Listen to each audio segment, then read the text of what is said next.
Whatever the mind of man can conceive and believe, it can achieve. Chapter 3. Desire, the starting point of all achievement. The first step toward riches. When Edwin C. Barnes climbed down from the freight train in West Orange, New Jersey, he may have resembled a tramp, but his thoughts were those of a king. As he made his way from the railroad tracks to Thomas A. Edison's office, his mind was at work. He saw himself standing in Edison's presence. He heard himself asking Mr. Edison for an opportunity to carry out the one consuming obsession of his life, a burning desire to become the business associate of the great inventor. Barnes' desire was not a hope. It was not a wish. It was a pulsating desire which transcended everything else. It was definite. A few years later, Edwin C. Barnes again stood before Edison, in the same office where he first met the inventor. This time, his desire had been translated into reality. He was in business with Edison. The dominating dream of his life had become a reality. Barnes succeeded because he chose a definite goal, placed all his energy, all his willpower, all his effort. He put everything he had into achieving that goal. 5 years passed before the chance he had been seeking made its appearance. To everyone except himself, he appeared to be just another cog in the Edison business wheel. But in Edwin Barnes' own mind, he was the partner of Edison every minute from the very day that he first went to work there. It is a remarkable illustration of the power of a definite desire. Barnes won his goal because he wanted to be a business associate of Mr. Edison's more than he wanted anything else. He created a plan by which to attain that purpose, and he burned all bridges behind him. He stood by his desire until it became the dominating obsession of his life, and finally, a fact. When he went to West Orange, he did not say to himself, "I will try to induce Edison to give me a job of some sort." He said, "I will see Edison and put him on notice that I have come to go into business with him." He did not say, "I will keep my eyes open for another opportunity in case I fail to get what I want in the Edison organization." He said, "There is one thing in this world that I am determined to have, and that is a business association with Thomas A. Edison. I will burn all bridges behind me and stake my entire future on my ability to get what I want." He left himself no possible way of retreat. He had to win or perish. That is all there is to the Barnes story of success. Allow yourself no retreat. A long while ago, a great warrior faced a situation in which he had to make a decision that ensured his success on the battlefield. He was about to send his armies against a powerful foe whose men outnumbered his. He loaded his soldiers into boats, sailed to the enemy's country, and unloaded the soldiers and equipment. Then he gave the order to burn the ships that had carried them. Addressing his men before the first battle, he said, "You see the boats going up in smoke. That means we cannot leave these shores alive unless we win. We now have no choice. We win or we perish." They won. Every person who wins in any undertaking must be willing to burn his ships and cut all sources of retreat. That is the only way you can be sure of maintaining the state of mind known as a burning desire to win. It is essential to success. The morning after the Great Chicago Fire, a group of merchants stood on State Street, looking at the smoking remains of what had been their stores. They went into a conference to decide if they would try to rebuild or if they would leave Chicago and start over in a more promising section of the country. They decided to leave, all except one. The merchant who decided to stay and rebuild pointed a finger at the remains of his store and said, "Gentlemen, on that very spot I will build the world's greatest store, no matter how many times it may burn down." That was in 1871. The store was built. It still stands there today. The Marshall Field's department store is a towering monument to the power of that state of mind known as a burning desire. The easy thing would have been for Marshall Field to do exactly what his fellow merchants did. When the going was hard and the future looked dismal, they pulled up and went where the going seemed easier. Mark well this difference between Marshall Field and the other merchants. It is that difference which distinguishes those who succeed from those who fail. Every human being old enough to understand the value of money wishes for it, but wishing will not bring riches. Desiring riches, with a state of mind that becomes an obsession, then planning definite ways and means to acquire riches, and backing those plans with persistence, a persistence which does not recognize failure, that's what will bring riches. Editor's comments. In other of his writings, Napoleon Hill uses the term definiteness of purpose as being interchangeable with desire. The following explanation is adapted from the Napoleon Hill Foundation's book, Believe and Achieve. Desire, or definiteness of purpose, is more than goal setting. In simplest terms, your desire is your roadmap to achieving an overall career objective. Your goals represent specific steps along the way. Having a desire, or definiteness of purpose for your life, has a synergistic effect on your ability to achieve your goals. As you become better at what you do, you devote all of your resources toward reaching your objective. You become more alert to opportunities, and you reach decisions more quickly. Every action you take ultimately boils down to the question, will this goal help me reach my desire, my overall objective, or won't it? Your purpose will become your life. It will permeate your mind, both conscious and subconscious. This is the end of the editor's comments. 6 ways to turn desire into gold. The method by which your desire for riches can be transmuted into its financial equivalent consists of 6 definite, practical steps. 1. Fix in your mind the exact amount of money you desire. It is not sufficient merely to say, I want plenty of money. Be definite about the amount. There is a psychological reason for such definiteness explained in subsequent chapters. 2. Determine exactly what you intend to give in return for the money you desire. There is no such reality as something for nothing. 3. Establish a definite date when you intend to possess the money you desire. 4. Create a definite plan for carrying out your desire, and begin at once, whether you are ready or not, to put this plan into action. 5. Now write it out. Write a clear, concise statement of the amount of money you intend to acquire. Name the time limit for its acquisition. State what you intend to give in return for the money, and describe clearly the plan through which you intend to accumulate it. 6. Read your written statement aloud, twice daily. Read it once just before retiring at night, and read it once after arising in the morning. As you read, see and feel and believe yourself already in possession of the money. It is important that you follow the instructions in these 6 steps. It is especially important that you observe and follow the instructions in the 6th step. You may complain that it is impossible for you to see yourself in possession of money before you actually have it. Here is where a burning desire will come to your aid. If you truly desire money so keenly that your desire is an obsession, you will have no difficulty in convincing yourself that you will acquire it.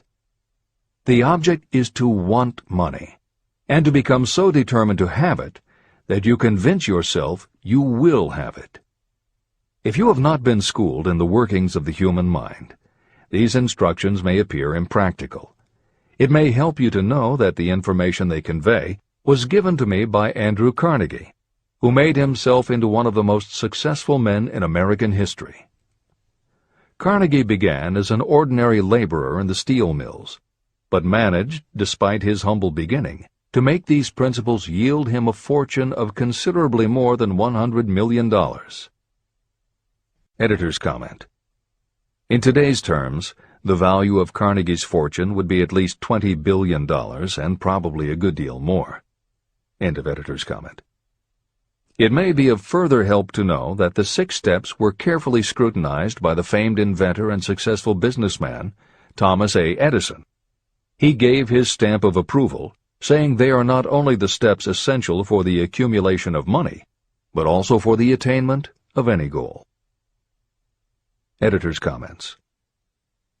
In the time since Napoleon Hill wrote these words, advances in our understanding of both the physiology of the brain and the psychology of the mind have yielded a much greater understanding of human motivation. Even so, the methods used by modern motivational experts are essentially the same techniques advised by Hill. Research studies confirm that there is sound psychological basis for doing as Hill advises. Be very specific when setting goals. Perform the physical act of committing those goals to paper, and repeat your stated goal aloud to yourself often. These techniques have gained wide acceptance among modern experts in the field.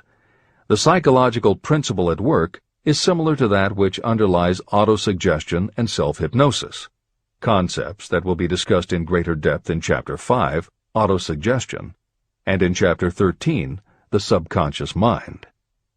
Hill's instruction to see yourself as you will be when you have already achieved your objective is also a specific technique. Today it is commonly taught by motivational experts under the term creative visualization.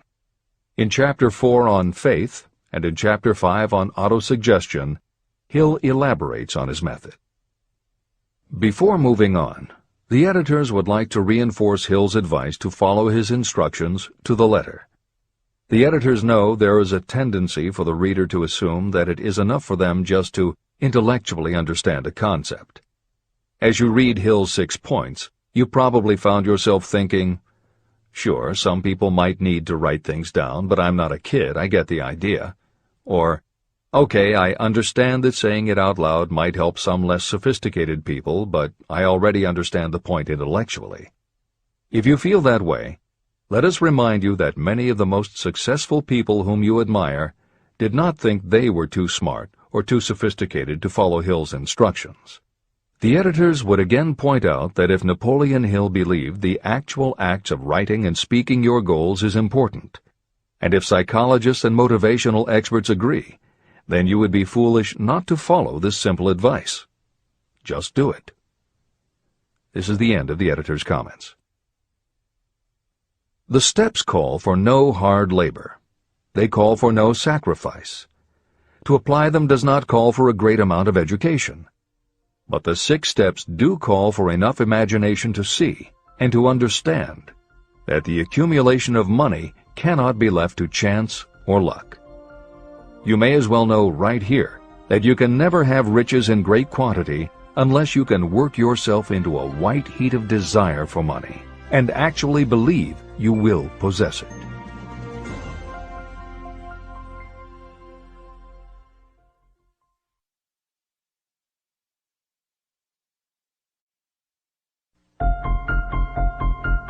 The power of great dreams. If you are in this race for riches, you should be encouraged by the following truth. The world in which we live is demanding new ideas, new ways of doing things, new leaders, new inventions, and new methods, styles, versions, and variations of everything all the time. Behind all this demand for new and better things, there is one quality that you must possess to win, and that is definiteness of purpose, the knowledge of what you want, and a burning desire to possess it. If you truly desire riches, remember that the real leaders of the world have always been people who harnessed and put into practical use the intangible, unseen forces of opportunity. Leaders are the people who convert those opportunities into cities, skyscrapers, factories, transportation, entertainment, and every form of convenience that makes things easier, faster, better, or just make life more pleasant. In planning to acquire your share of the riches, don't let anyone put you down for being a dreamer. To win the big stakes in this changing world, you must catch the spirit of the great pioneers, whose dreams have given to civilization all that it has of value. It is that spirit which serves as the lifeblood of our own country, your opportunity and mine to develop and market our talents. A burning desire to be and to do is the starting point from which the dreamer must take off. Dreams are not born of indifference, laziness, or lack of ambition. If the thing you wish to do is right, and you believe in it, go ahead and do it. Never mind what they say if you meet with temporary defeat. They do not know that every failure brings with it the seed of an equivalent success. Marconi dreamed of a system for sending sound from one place to another without the use of wires. It may interest you to know that Marconi's friends had him taken into custody and examined in a psychiatric hospital when he announced he had discovered a principle by which he could send messages through the air. Evidence that he did not dream in vain may be found in every radio and television set, cellular phone, communication satellite, and every other wireless device in the world. Fortunately, the dreamers of today fare better. Today, your world is filled with an abundance of opportunity that the dreamers of the past never knew. If you doubt this is true, if you are feeling crushed because of a recent failure, you are about to learn how your failure can be your most valuable asset. Almost everyone who succeeds in life gets off to a bad start and passes through many heartbreaking struggles before they arrive. The turning point in the lives of those who succeed usually comes at the moment of some crisis, through which they are introduced to their other selves. Editor's comments. Napoleon Hill's concept of the other self is mentioned elsewhere in Think and Grow Rich, but he does not comment on it extensively. The following elaboration is taken from his later writings. You've been thinking about your losses to the exclusion of everything else. The more you concentrate on them, the more you attract other losses. Stop thinking about them, and make up your mind that you are going to benefit from your experience. Whatever personal obstacles you face, you must start getting to know that side of your personality that knows no obstacles, that recognizes no defeats. Cultivate a friendship with the other you, so no matter what you're doing, you are allied with someone who shares your goals. All the philosophy and advice about persuading others will be much more useful to you if you practice it yourself. This is the end of the editor's comment. Sidney Porter discovered the genius that slept within his brain only after he had met with great misfortune. He was found guilty of embezzlement and confined to a prison cell in Columbus, Ohio, and it was there that he became acquainted with his other self. He began to write short stories. Then, while locked in his cell, he began to sell those stories to magazines under the pen name O. Henry. Through the use of his imagination, he discovered himself to be a great author instead of a miserable criminal and outcast. By the time he was released from prison, O. Henry was the most popular short story writer in the country. Editor's comments. More recently, in another prison, another kind of writer met his other self, and country music gained one of its most talented songwriters and biggest stars. As a kid, Merle Haggard's family home was a converted boxcar in Bakersfield, California.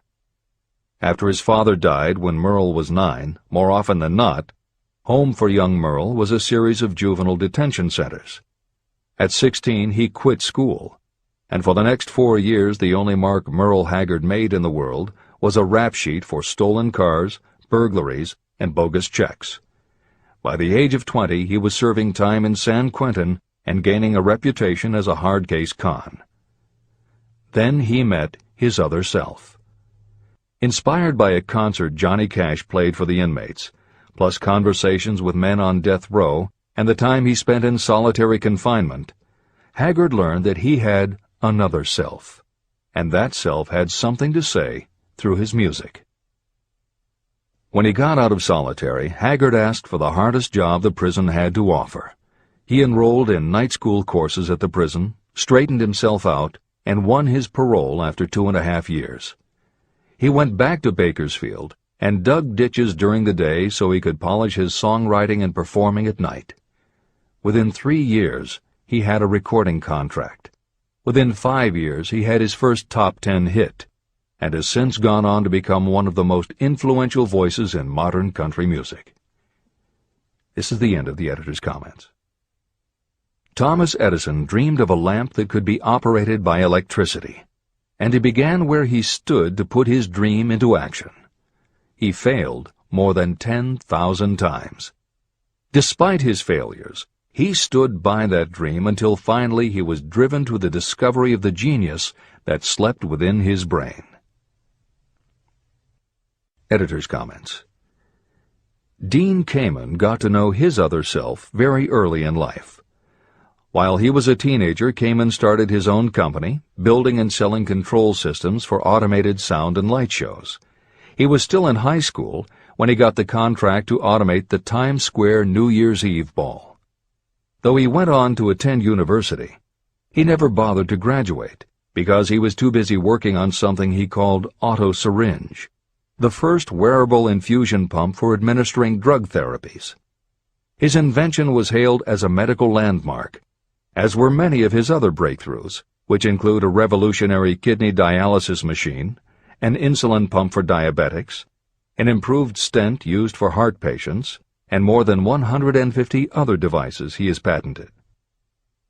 One day, seeing the difficulty a man in a wheelchair was having getting up a curb, Kamen set his mind to creating a device that would liberate people confined to wheelchairs. The result is the iBot, a revolutionary wheel device that uses computers and a system of stabilizing gyroscopes that imitate the working of the human body. It not only goes over curbs, but it will even go up and down stairs, travel over almost any kind of rough ground, and will allow the user to raise themselves eye to eye with a standing person. And it does it all without the user having to get out of the device or needing anyone's assistance.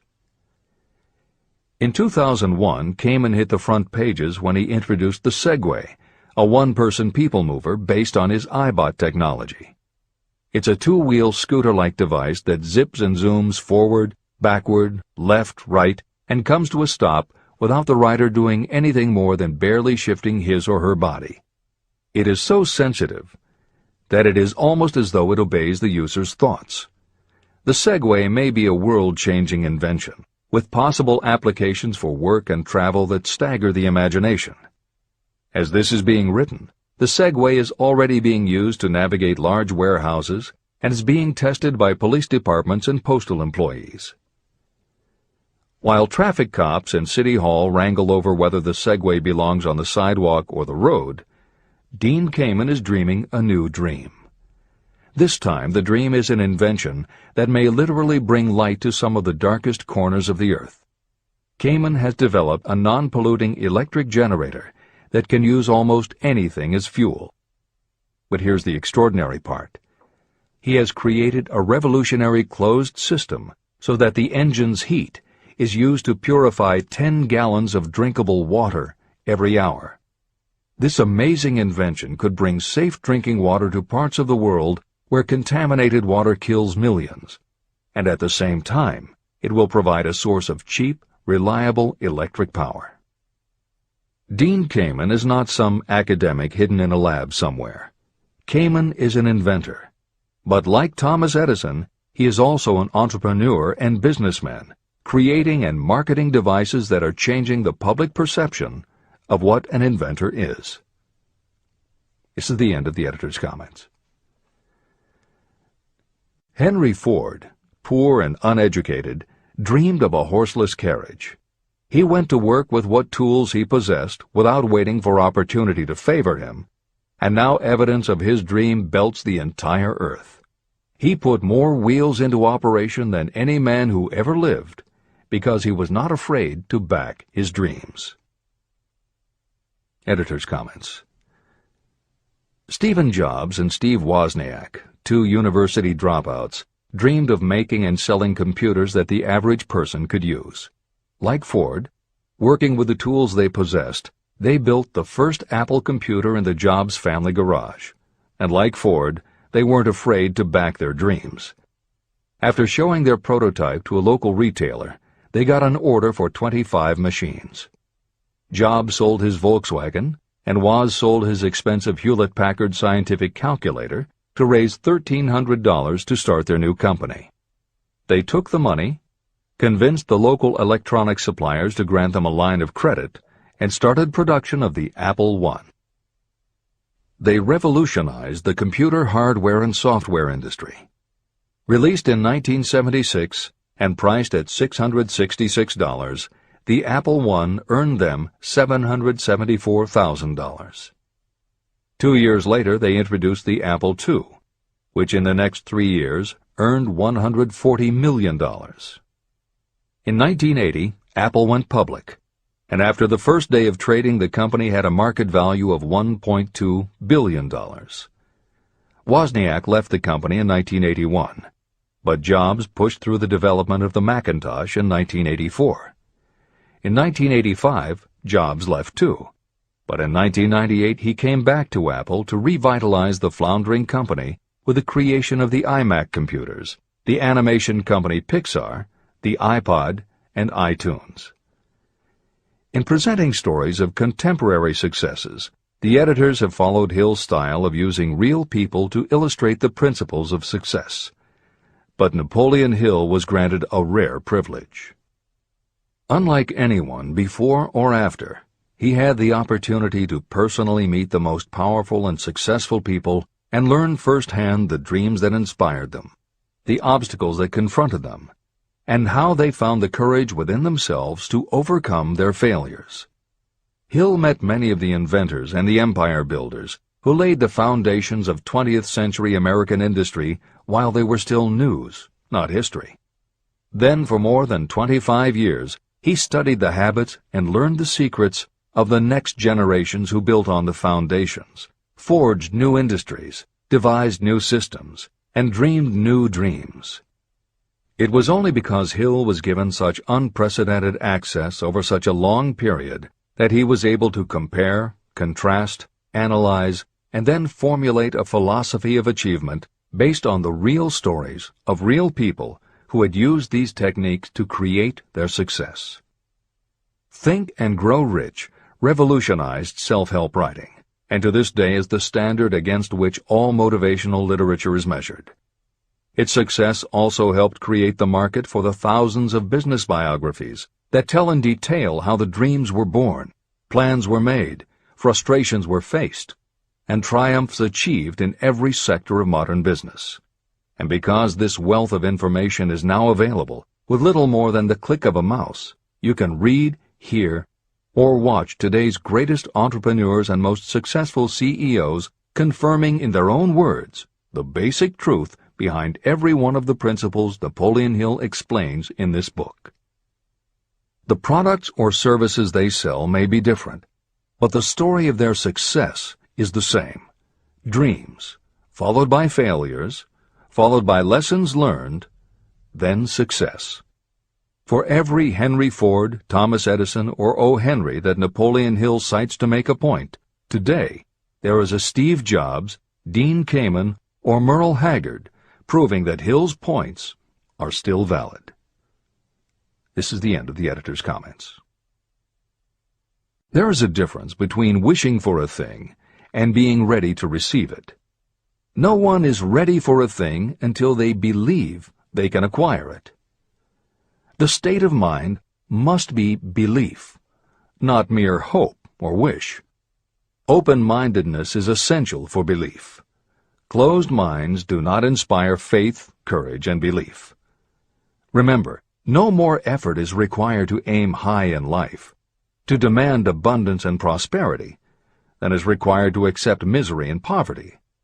A great poet has correctly stated this universal truth through these lines. I bargained with life for a penny, and life would pay no more. However, I begged at evening when I counted my scanty store. For life is a just employer. He gives you what you ask. But once you have set the wages, why you must bear the task. I worked for a menial's hire, only to learn dismayed that any wage I had asked of life, life would have willingly paid. Desire outwits Mother Nature. As a fitting climax to this chapter, I wish to introduce one of the most unusual persons I have ever known. I first saw him a few minutes after he was born. He came into the world without any physical sign of ears. When pressed for an opinion, the doctor concluded that the child might be deaf and mute for life. I challenged that doctor's opinion. I had the right to do so. I was the child's father. I, too, reached a decision. But I expressed my opinion silently, in the secrecy of my own heart. In my own mind, I knew that my son would hear and speak. How? I was sure there must be a way, and I knew I would find it. I thought of the words of the immortal Emerson. The whole course of things goes to teach us faith. We need only obey. There is guidance for each of us, and by lowly listening, we shall hear the right word. The right word? Desire. More than anything else, I desired that my son should not be deaf and unable to speak. From that desire, I never receded, not for a second. What could I do about it?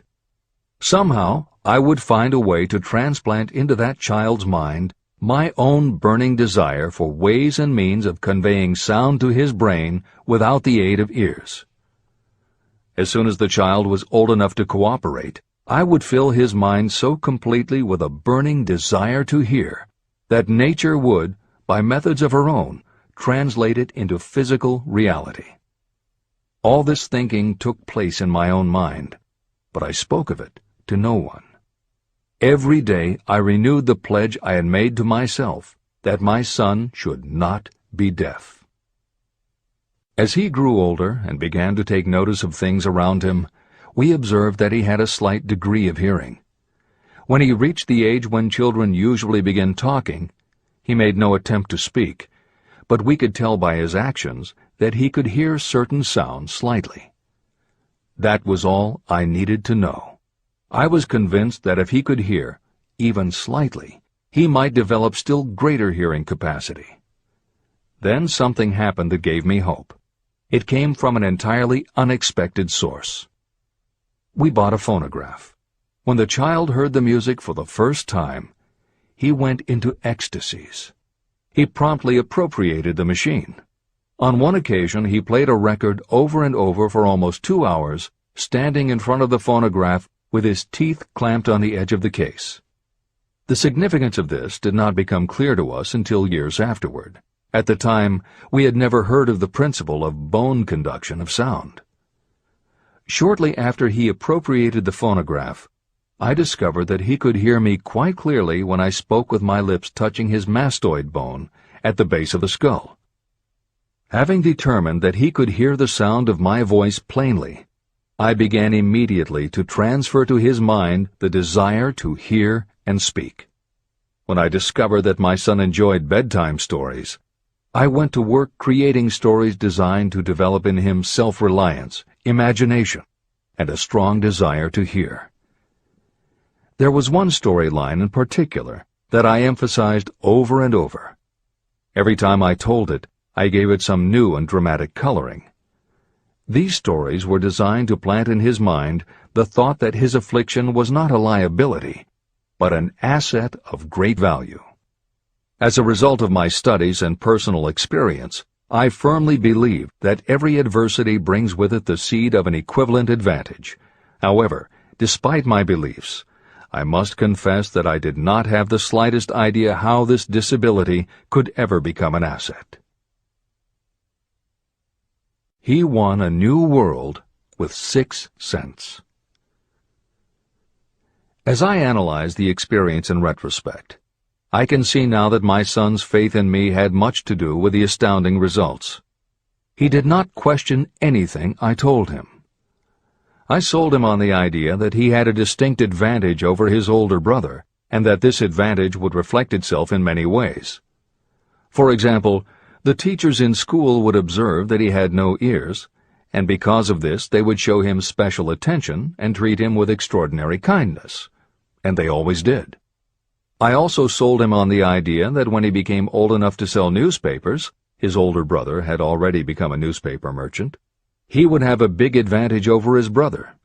My reasoning was that people would pay him extra money for his wares because they could see that he was a bright, industrious boy, despite the fact that he had no ears. When he was about 7, he showed the first evidence that my method of stimulating his mind was bearing fruit. For several months he begged for the privilege of selling newspapers, but his mother would not give the project her consent. Finally, he took matters in his own hands. One afternoon, when he was left at home with the staff, he climbed through the kitchen window, shinnied to the ground, and set out on his own. He borrowed 6 cents in capital from the neighborhood shoemaker and invested it in papers, which he sold out. He took his earnings, reinvested in more newspapers, and kept repeating until late in the evening. After balancing his accounts and paying back the 6 cents he had borrowed from his banker, he had a net profit of 42 cents. When we got home that night, we found him in bed asleep with the money tightly clenched in his hand. His mother opened his hand, removed the coins, and cried. Of all things! To me it seemed she was crying over her son's first victory. My reaction was the reverse. I laughed, for I knew that my endeavor to plant in my son's mind an attitude of faith in himself had been successful. His mother saw in his first business venture a little deaf boy who had gone out in the streets and risked his life to earn money. I saw a brave, ambitious, self-reliant little businessman whose stock in himself had been increased 100%. He had gone into business on his own initiative and had won. I was not only pleased, I was impressed. He had clearly demonstrated the first signs of a resourcefulness that would go with him all through life. The little deaf boy went through grade school, high school, and college without being able to hear his teachers, except when they shouted loudly at close range. He did not go to a school for the deaf, and we did not use sign language. We were determined that he should live like any other boy who could hear and speak. We stood by that decision, although it cost us many heated debates with school officials. While he was in high school, he tried an electronic hearing aid, but it was of no value to him. During his last week in college, something happened that marked the most important turning point of his life. Through what seemed to be mere chance, he came into possession of another electronic hearing device, which was sent to him on trial. He was slow about testing it, due to his disappointment with a similar device. Finally, he picked it up carelessly, placed it on his head, and hooked up the battery. Suddenly, as if by magic, his lifelong desire for normal hearing became a reality. For the first time in his life, he heard practically as well as any person with normal hearing. Overjoyed because of the changed world that had been brought to him, he rushed to the telephone, called his mother, and heard her voice perfectly. The next day, for the first time in his life, he plainly heard the voices of his professors in class. For the first time in his life, he could converse freely with other people without them having to speak loudly. Truly, he had come into possession of a changed world. His desire was finally paying dividends. But the victory was not yet complete. He still had to find a definite and practical way to convert his disability into an equivalent asset. Thought that works miracles. Intoxicated with the joy of his newly discovered world of sound, he wrote a letter to the manufacturer of the hearing aid, enthusiastically describing his experience. Something in his letter prompted the company to invite him to New York. He was escorted through the factory, and while talking with the chief engineer, telling him about his changed world, a hunch, an idea, or an inspiration, call it what you wish, flashed into his mind. It was this impulse of thought that converted his disability into an asset destined to pay dividends in both money and happiness to thousands for all time to come. The sum and substance of that impulse was this. It occurred to him that he might be of help to the millions of people who go through life without the benefit of hearing devices, if he could find a way to tell them the story of his changed world. For an entire month, he carried out intensive research, during which he analyzed the entire marketing system of the manufacturer of the hearing device. Then he created a plan for reaching out to other hearing-impaired people all over the world, to share with them his newly discovered changed world. When this was done, he put in writing a 2-year plan based upon his findings. When he presented the plan to the company, he was instantly given a position for the purpose of carrying out his ambition. Little did he dream when he went to work that he was destined to bring hope and practical relief to thousands of people who, without his help, would have been limited forever by deafness. There's no doubt in my mind that Blair would have been deaf and unable to speak all his life if his mother and I had not managed to shape his mind as we did. When I planted in his mind the desire to hear and talk and live as other people, there went with that impulse some strange influence that caused nature to become bridge builder and span the gulf of silence between his brain and the outer world. Truly, a burning desire has devious ways of transmuting itself into its physical equivalent. Blair desired normal hearing. Now he has it. He was born with a condition that in those days might easily have sent a person with a less defined desire to the street with a bundle of pencils and a tin cup. The little white lie I planted in his mind when he was a child, by leading him to believe his impaired hearing would become a great asset, has justified itself. I am convinced it is a fact that there is nothing, right or wrong, that belief plus burning desire cannot make real. These qualities are free to everyone. Editor's comments. As Napoleon Hill was finishing this chapter on desire, it was reported that the famed opera singer Madame Schumann-Heink had died.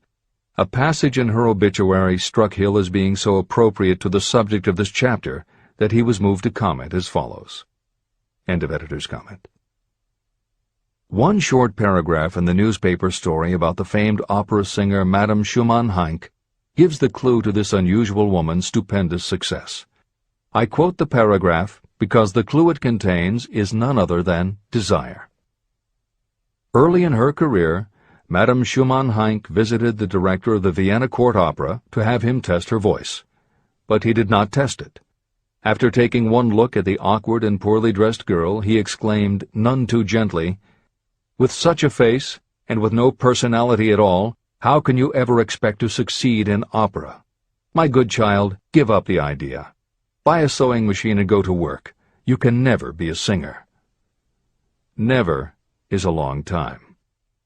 The director of the Vienna Court Opera may have known much about the technique of singing, but he knew little about the power of desire when it assumes the proportion of an obsession. If he had known more of that power, he would not have made the mistake of condemning genius without giving it an opportunity. Editor's comments. Although few readers of this edition will be familiar with Madame Schumann-Heink, every reader knows a half-dozen similar stories. It is true for every generation and every kind of music. At some time, even the biggest stars were failures. At some time, someone told them they weren't good enough. But every one of those times that they failed, their desire was bigger than their failure. That is why you know their stories. And it's also why you've never heard about the thousands of other performers who were also told they weren't good enough. The ones you've never heard of are the ones whose desire wasn't big enough. They are the ones who believed that failure was defeat. This is the end of the editor's comment. Several years ago, one of my business associates became ill. He became worse as time went on, and finally was taken to the hospital for an operation. The doctor warned me that there was little if any chance of my ever seeing him alive again. But that was the doctor's opinion. It was not the opinion of the patient. Just before he was wheeled away, he whispered to me, "Do not be disturbed, Chief. I will be out of here in a few days." The attending nurse looked at me with pity, but the patient did come through safely. After it was all over, his physician said, "Nothing but his own desire to live saved him. He never would have pulled through if he had not refused to accept the possibility of death." Editor's comments. By the 1980s, the phenomenon that Napoleon Hill wrote about in the preceding paragraph was embraced by a growing segment of the population. Among the adherents were numerous medical professionals who incorporated the concept under the term the body-mind connection. And by the turn of the 21st century, the belief that the mind can manifest physical changes in the body had become a part of mainstream medical practice. In Chapter 5, Autosuggestion, you will find further comment on the medical aspects of having a burning desire. This is the end of the editor's comment. I believe in the power of desire backed by faith in yourself, because I have seen this power lift people from lowly beginnings to places of power and wealth. I have seen it rob the grave of its victims. I have seen it serve as the medium by which people staged a comeback after having been defeated in 100 different ways. And I have seen it provide my own son with a normal, happy, successful life, despite nature's having sent him into the world without ears. How can you harness and use the power of desire? The first part of the answer is in the technique at the beginning of this chapter. You will learn more about it in the next and subsequent chapters of this book. Through some strange and powerful principle, nature wraps up in the impulse of strong desire that something that recognizes no such word as impossible, and accepts no such reality as failure.